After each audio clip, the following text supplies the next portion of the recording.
تو اب ہمارے لیے دو چیزیں پیش کرنی ہیں.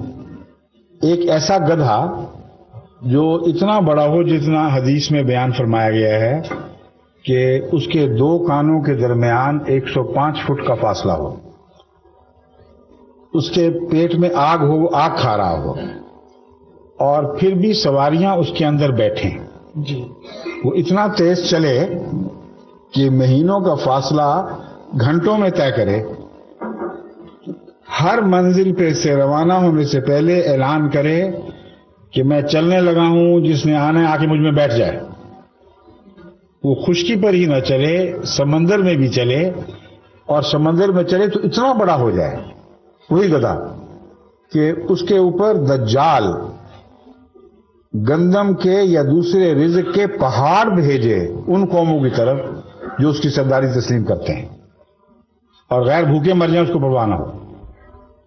وہ جہاز بھی بن جائے یا نہیں، سمندری جہاز، اور وہی گدھا ہوائی جہاز بھی بن جائے.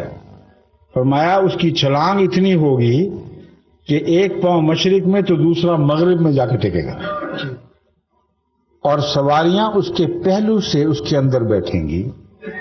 اندر جائیں گی تو سیٹیں آرام دہ جگہ اور بجلی کے خمخ میں روشن ہوں گے.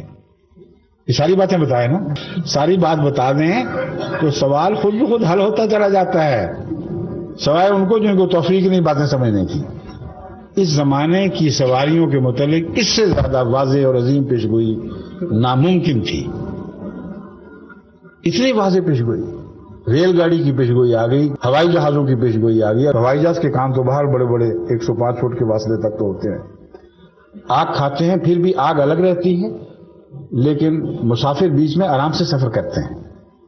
جانے سے پہلے گھنٹیاں بجتی ہیں، اعلان ہوتے ہیں گاڑی چلنے کے لیے ہے، آؤ بیٹھو، بند ہونے لگی. ایئرپورٹ پر اعلان ہو رہے ہوتے ہیں ہوائی جہاز اڑنے کے لیے تیار ہے، کراچی سے نیو یارک کے لیے تیار ہے، اور پھر جب بیٹھ جاتے ہیں پھر سفر کرتے ہیں. اتنی تفصیلی پیشگوئی ساری انبیاء کی تاریخ میں سے کوئی نکال کے دکھائیں اس شان سے پوری ہوئی ہو، اور ابھی گدھا نظر ہی نہیں آ رہا.